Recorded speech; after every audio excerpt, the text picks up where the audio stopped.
If ants are ignoring the ant gel bait you placed, the first step is to troubleshoot bait attractiveness and placement quickly. Ants reject baits when the food type, placement, or environmental conditions are wrong, so start by identifying the likely food preference and colony needs. Observe whether ants are foraging for sugars or proteins by watching what they normally feed on at home for a few minutes. Then switch bait type accordingly, since some species prefer sweet baits and others prefer protein or oil-based baits. Clean the area around bait stations with plain water and a cloth to remove competing food residues and strong detergent smells, because residual food and strong odors will make baits invisible to scouts.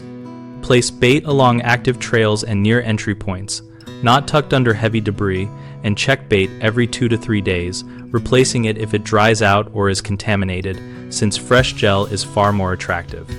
Avoid spraying any insecticide or using air fresheners near bait placements, because those chemicals repel foragers and stop transfer of bait back to the colony.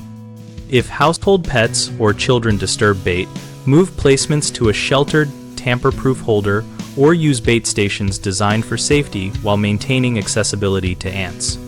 Common mistakes include using the wrong bait formula for the species observed, which you can fix by offering a sugar-based gel and a protein or oil-based gel side by side and monitoring preference.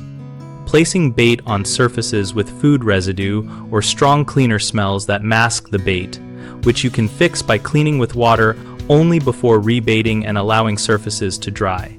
And leaving old, dried, or spoiled bait in place, which you can fix by replacing gel every few days and storing replacement bait per label instructions to preserve freshness. BigHomeProjects.com connects homeowners with local contractors and provides a discussion community where we share practical troubleshooting tips like these, and homeowners post what worked in similar infestations.